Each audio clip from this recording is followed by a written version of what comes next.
महाभारत के अश्वमेध पर्व में, जैमिन अश्वमेध पर्व में एक कथा है, पढ़ने योग्य कथा है महाराज जी। वो कथा है बकदालभ्य ऋषि की कथा। युधिष्ठिर ने अश्वमेध यज्ञ की दीक्षा ली और भगवान श्री कृष्ण अर्जुन के साथ युधिष्ठिर के अश्व के रक्षक बनकर के पीछे पीछे सेना लेकर के चलते थे। वो दिव्य अश्व समुद्र के एक ऐसे टापू पर पहुंच गया जहां घनघोर जंगल था। उस जंगल में एक अस्थि मात्र शरीर वाले एक महात्मा बैठे थे। उन महात्मा के पिंडलियों के बीच से भी पेड़ उगाए थे। माने वो बैठे होंगे तब पेड़ नहीं होगा, फिर यहां से पेड़ फूट गए तो पेड़ उग आए पिंडलियों के बीच में से। वो बैठे थे बेचारे, भजन कर रहे थे और उन्होंने अपनी जटाओं पर एक पत्ता रख रखा था, बट का एक पत्ता जटाओं में ऐसे घुसा रखा था, जटाओं में बैठे थे आराम से। भगवान ने कहा इन महात्मा को प्रणाम करो, ये बहुत उच्च कोटि के ऋषि हैं। अर्जुन ने प्रणाम किया, प्रणाम करके प्रार्थना की कि भगवान आपका परिचय क्या है। कहा अर्जुन मुझे लोग बकदालभ्य ऋषि कहते हैं। दालभ्य अंगिरासिंग प्रकाशी मांडव्य विश्वामित्र दुर्वासा सहस 88 नावाजी ने भी लिखा नाम। दालभ्य ऋषि बकदालभ्य मुझे कहते हैं। अच्छा, आप तो इतने पता नहीं कब से तपस्या कर रहे हैं, आपके तो इनके घुटनों के पिंडरियों के बीच में से, जांघों के घुटने के बीच में से पेड़ खड़े हो गए। आपका विलक्षण है, केवल लंगोटी मात्र आपके शरीर पर है, सिर पर आपके एक पत्ता रखा हुआ है जटाओं पर। महाराज ऐसा विचित्र दर्शन तो मैंने पहली बार किया। तो आप कब से यहाँ बैठे हैं? बोले बच्चा क्या बतावें, कितना समय हो गया हमको ध्यान नहीं है, बस इतना समझ लो कि कितनी बार ब्रह्मा जी हमारे सामने मरे पैदा हुए, कितने मारकंडे हमारे सामने आए और चले गए, कितने लोमस ऋषि हमारे सामने आए और चले गए। लो साहब, भगवान की सृष्टि है एक से बढ़ के एक। मारकंडे जी को दीर्घायु कहा जाता, लोमस जी को दीर्घायु कहा जाता। लोमस जी इतने दीर्घायु हैं कि ब्रह्मा जी जब पधार जाते हैं 100 वर्ष का उनका काल पूरा हो जाता है, तो लोमस जी सोचते हैं ब्रह्मा जी को रोज रोज मरना है तो हम कहां तक भद्र हों, जटा जूट मुड़ाना अच्छा नहीं, साधु का भेष है। तो ब्रह्मा जी के सम्मान में एक रोया गंगा जी में फेंक देते हैं, लो जा, हो गया सम्मान। इंद्र से उन्होंने कहा लोमस जी ने कि जितने रोया देख लो झड़ गए हैं, उतनी बार ब्रह्मा जी मेरे सामने से चले गए। आप लोग कहें ब्रह्मा जी की उम्र बहुत कम है। अरे भाई कम उम्र नहीं है, ब्रह्मा जी के एक दिन में 1000 बार सतयुग, 1000 बार त्रेता, 1000 बार द्वापर, 1000 बार कलयुग बीत जाता है। इतनी ही बड़ी ब्रह्मा जी की रात्रि होती, इसी हिसाब से ब्रह्मा जी का वर्ष और इसी हिसाब से ब्रह्मा जी के 100 वर्ष। और वो ब्रह्मा जी चले जाते, कहते हम एक रोया झड़ा देते। और ये बकदालभ्य कहे कितने ब्रह्मा बदल गए, कितने मारकंडे बदल गए, कितने लोमस बदल गए। ओहो, अब तो अर्जुन बोले महाराज आप तो पुराण पुरुषोत्तम हैं, आपसे बड़ा दीर्घायु इसमें कहीं कोई नहीं है। भगवान मेरा बड़ा सौभाग्य है, श्री कृष्ण की कृपा से आज आपका दर्शन हुआ, मेरा जीवन सफल हो गया। ये सब प्रशंसा सुनकर के वो महात्मा हंसे, बोले देखो अब चाहे जितनी बड़ाई कर लो, अब भगवान की दया हो चुकी है, अब मेरे भीतर अहंकार उत्पन्न होने वाला नहीं है, तुम चाहे जितनी बड़ाई करो। अच्छा तो महाराज आपको भी अभिमान हो गया? बोले हाँ, हमको अपने दीर्घायुष्य का अभिमान था। एक समय की बात है, मैं मान सरोवर के तट पर बैठकर भजन कर रहा था और उसी समय ब्रह्मा जी महाराज आ गए। आकर के बोले कि अरे किस लिए तपस्या कर रहे हो? कुछ चाहिए मांग लो हमसे वरदान। मैंने कहा हम क्या मांगे तुमसे, हमारे सामने तुम आते हो चले जाते हो, तुमसे क्या वरदान मांगे, आपसे नहीं मांगना वरदान। भाई मांगना तो अपने से बड़े से चाहिए, और हम इतने दीर्घायु हुए कि हमने कितनी बार आपको आते जाते देखा है, हम कैसे आपसे कुछ मांगे। ब्रह्मा जी को क्रोध हुआ, वो कहते थे अरे मैं सृष्टि करता हूं, तुम क्या हो। ब्रह्मा जी को सृष्टिकर्ता होने का अहंकार और मुझे अपनी आयु का अहंकार। ठाकुर जी ने इन श्री कृष्ण ने लीला की, क्या लीला की, बोले अहंकार के कारण हम ब्रह्मा जी से झगड़ा कर रहे थे, ब्रह्मा जी हमसे झगड़ रहे थे, तब तक एक बड़ा भारी बवंडर आया, वायु का गोला आया और हम दोनों को उड़ाकर ले गया, ब्रह्मा जी को और मुझे। इतनी तीव्र गति से उड़ाया कि उड़ाते उड़ाते लगा हमको ब्रह्मांड की सीमा के बाहर चले गए। दूसरा प्रकृति मंडल, दूसरा ब्रह्मांड आ गया, वहां सब लोकांतर देखे, और वहां होते होते वहां से जब वहां के प्रकृति मंडल के निकट ब्रह्मलोक पहुंचे, ब्रह्मा जी बोले चलो अब हमारा लोक आ गया, अब तुम्हें पता चलेगा हमारी कितनी महिमा है। तो वहां द्वारपाल खड़ा था, उस द्वारपाल से कहा कि ब्रह्मा जी जाने लगे। द्वारपाल हम किस लिए खड़े हैं? अरे भाई वॉचमैन खड़ा है, हम बैठे हैं तो पूछ के जाना चाहिए हम किस लिए खड़े हैं। ब्रह्मा जी बोले तुम्हारी इतनी हिम्मत, मैं यहां का मालिक ब्रह्मलोक का स्वामी ब्रह्मा, और तुम मुझे रोकते हो। तो वह नौकर बड़ी जोर से हंसा, वो द्वारपाल बड़ी जोर से हंसा, बोले देख लो इनकी शकल सूरत, ये ब्रह्मा जी हैं, ये ब्रह्मा जी हैं, तुम ब्रह्मा नहीं हो सकते हो। ब्रह्मा जी तो भीतर बैठे हैं, क्या प्रभाव है, क्या दिव्य तेज है ब्रह्मा जी का, 8 मुख हैं उनके और तुम्हारे तो 4 ही मुंह।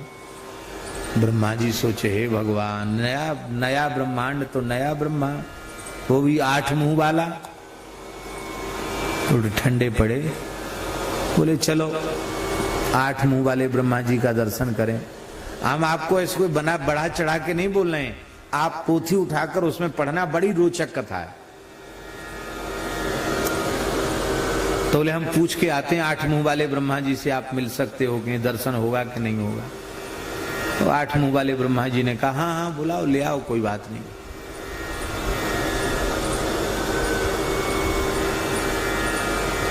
तो 8 मुंह वाले ब्रह्मा जी को जाकर इन्होंने प्रणाम किया। 4 मुंह वाले ने, 8 मुंह वाले ने कहे कौन हो तुम,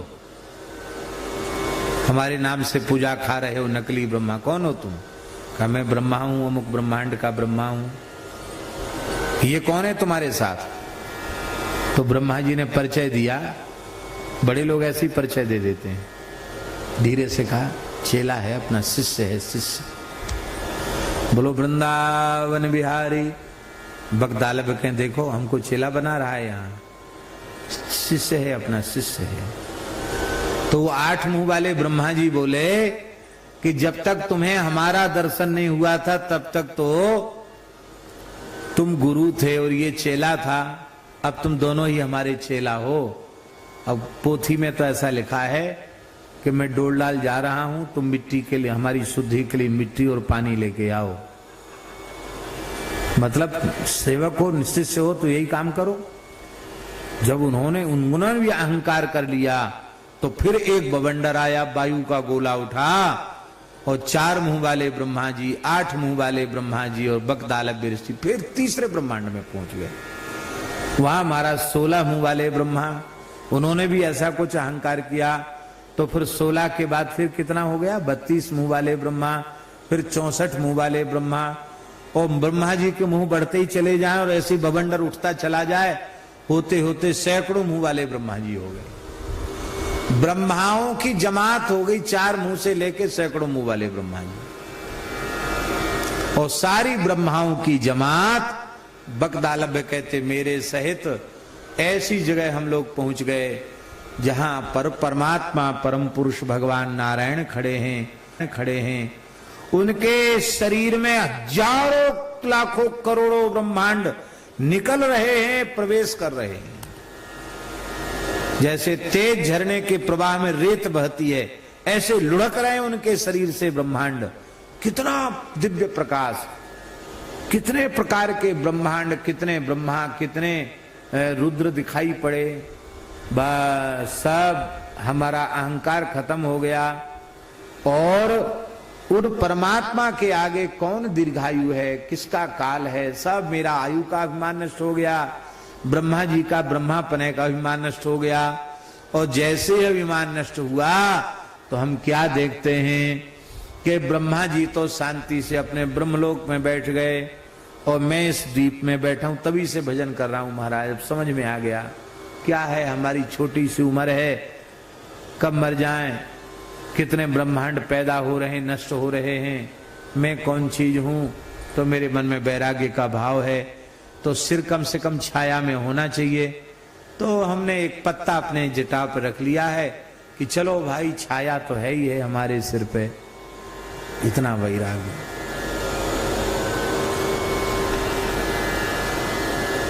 लेकिन अब हमें अहंकार नहीं है। क्यों? बोले जिन्हें तुम अपना फुफेरा भाई कहते, ममेरा भाई कहते हो, जिनको तुम अपना सारथी कहते हो, अपना मित्र कहते हो, इनकी कृपा से ही मेरे अहंकार का नाश हो चुका है। मैं पुराण पुरुषोत्तम नहीं हूं, मैं पुराण पुरुषोत्तम श्री कृष्ण का दास हूं, ऐसा वक्ताल बिल्कुल। इसलिए तुम इनकी शरण ग्रहण करो। भगवान ने कहा कि हे महर्षि, आपको कुछ चाहिए तो ले लो। बोले अब क्या चाहिए? जो चीज जीव को परेशान करती हो तो आपने पहले ही हर लिया अहंकार मेरा, अब चाहिए क्या? अब कुछ नहीं चाहिए, आप तो बस ऐसी ही कृपा आपकी बनी रहे। आपको कुछ चाहिए हो तो आप बताओ। बोलो भक्तवत्सल भगवान की। भक्तालभ्य कहते हैं भगवान से, आपको कुछ चाहिए हो तो बताओ। भगवान ने हाथ जोड़कर कहा हमको तो चाहिए। क्या चाहिए? बोले भगवान हमें और अर्जुन को तो दर्शन आपका हो गया, पर हमारे बड़े भैया धर्मराज युधिष्ठिर आपके दर्शन से वंचित हो जाएंगे, भीम दादा नकुल सहदेव दर्शन से वंचित हो जाएंगे, प्रजा भारतीय प्रजा के दर्शन से वंचित हो जाएगी। तो आपकी कृपा होवे तो आप अश्वमेध यज्ञ में पधारो। तो बकदालभ्य ऋषि को पालकी में विराजमान करके भगवान ने पुनः श्री धर्मराज युधिष्ठिर के अश्वमेध यज्ञ में भेजा, ऐसा वर्णन। तो अहंकार के विनाश की यह कथा है। ऐसे ही काम के नाश की कथा है।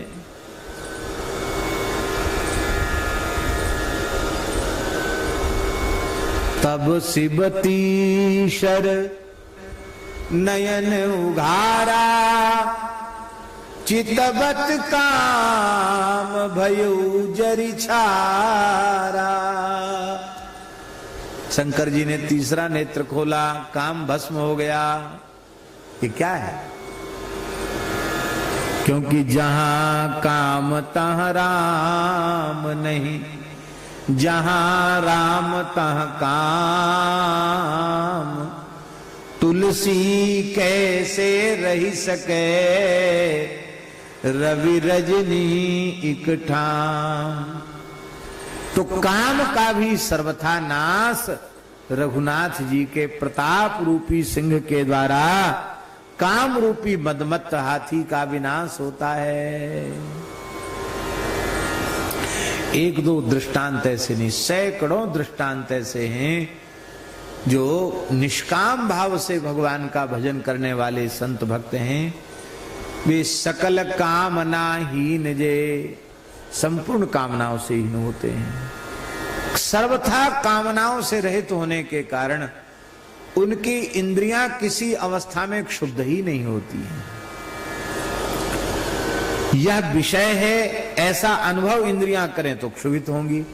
विषय की अनुभूति ही नहीं होगी तो इंद्रियां क्षुभित कहां से होंगी? नहीं होंगी। ऐसे महात्मा होते हैं। हमारे पूज्य सदगुरुदेव श्री पहाड़ी बाबा महाराज सुनाते थे, नैमिषारण्य की परिक्रमा गए, नैमिषारण्य 84 कोस की परिक्रमा। पुराने महात्माओं में खूब धुन रहती थी परिक्रमा की। अयोध्या 84 कोस परिक्रमा, चित्रकूट 84 कोस परिक्रमा, मिथिला की 84 कोस की परिक्रमा, ब्रज 84 कोस की परिक्रमा, नैमिषारण्य की 84 कोस की परिक्रमा, काशी की 84 कोस की परिक्रमा, प्रयाग की 84 कोस की परिक्रमा, ये सब तीर्थों की 84 कोस की परिक्रमा होती है। तो पहले महात्मा में होड़ रहती किसने कितनी 84 की परिक्रमा करी। तो महाराज जी ने भी खूब परिक्रमा करी थी 84 की। तो महाराज जी कहते थे कि नैमिषारण्य की परिक्रमा कर रहे थे, अंग्रेजी शासन था,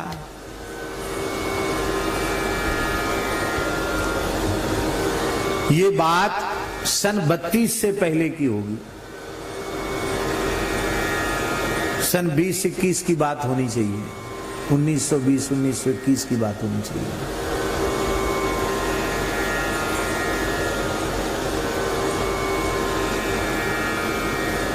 तो महाराज जी कहते थे कि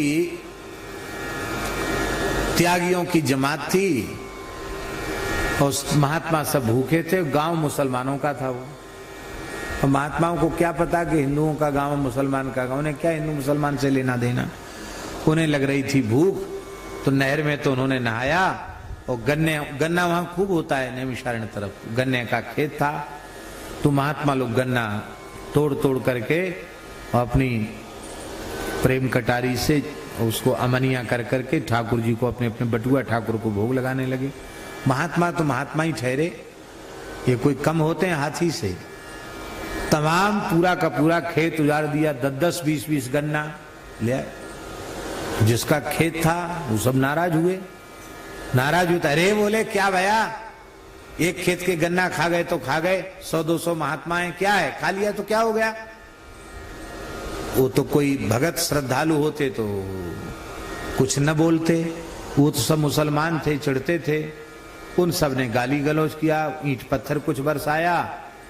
तो महात्मा ठहरे, उनके पास चिपिया फरसा कुल्हड़ा सब उनके पास था, वो भी टूट पड़े, संघर्ष हो गया।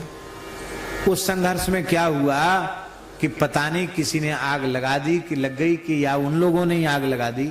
महात्मा तो बेचारे आग कहां से लगाएंगे, महात्मा आग लगाने का काम नहीं करते। लेकिन वो महाराज सब कच्चे भवन और छप्पर सबके ऊपर पड़ा हुआ, पूरे गांव में आग लग गई। तुरंत खबर पहुंच गई अंग्रेजों को, और घोड़े पर बैठी हुई घुड़सवार पुलिस, अंग्रेज पुलिस, ओ महाराज लाल चिट्टे गोरे अंग्रेज, लाल पगड़ी पहने सब आ गए महाराज। सब साधुओं को घेर लिया चारों ओर से, जमात को जा नहीं सकते, बूंद देंगे गोलियों से। सब वहीं थे। आप लोगों ने आग लगाई है गांव में, बोले हमारा आग नहीं लगाई। नहीं, झूठ बोलते हो, आग लगाई तुमने।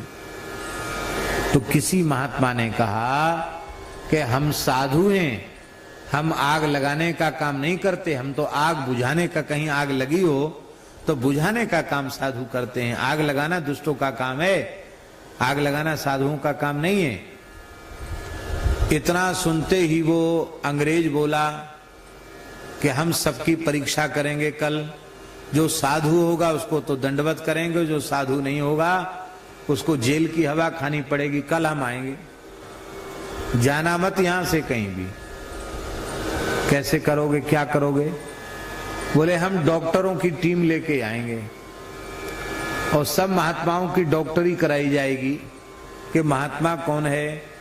काम विकार से शून्य जो होगा उसी को हम महात्मा मानेंगे, तो जिसके उत्तेजना नहीं होगी उसको हम महात्मा समझेंगे। कल डॉक्टर आएंगे, जिसने भोग न किया होगा वो पता चल जाएगा कौन योगी है और कौन भोगी है।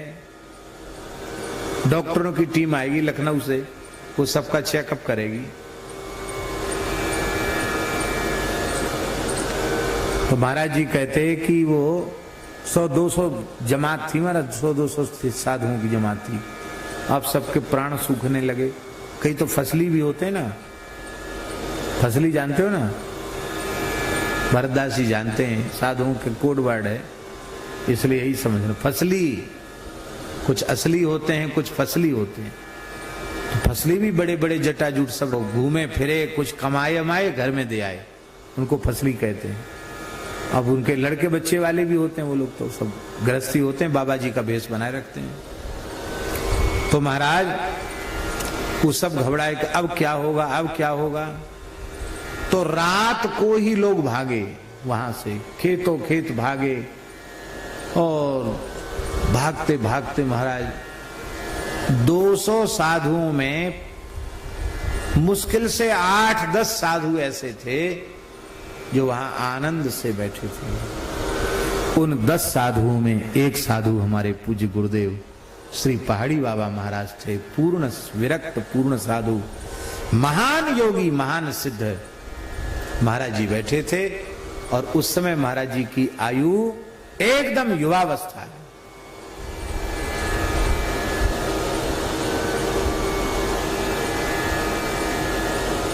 दीनबंधु दास जी को मालूम, इसलिए महाराज जी कहते थे कौन साधु है डॉक्टरी कराओ, कहते थे ना, कभी कोई कहते थे।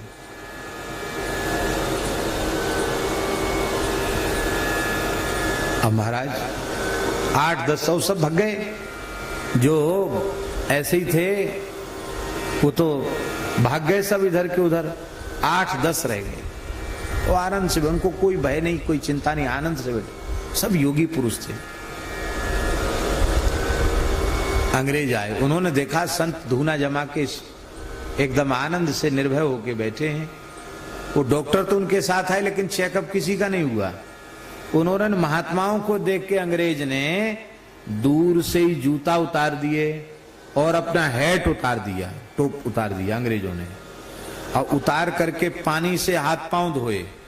वो आकर महाराज जी कहते हैं कि मेरे धूना के सामने आकर साष्टांग प्रणाम किया उसने। जो अंग्रेज अधिकारी था फौज का, साष्टांग प्रणाम किया और बोले उनकी भाषा तो हमारी समझ में नहीं आवे, पता नहीं बुलाकर क्या कहा कि सब साधु साधु साधु साधु, ये सब साधु हैं। तो इतनी मिठाई, इतना फल, इतना मेवा आया, और कंबल और खूब कपड़ा तमाम आया, लेकिन हम लोग सब जैसा आया वैसा ही छोड़कर वहां से चल पड़े और अंग्रेज देखते रह गए।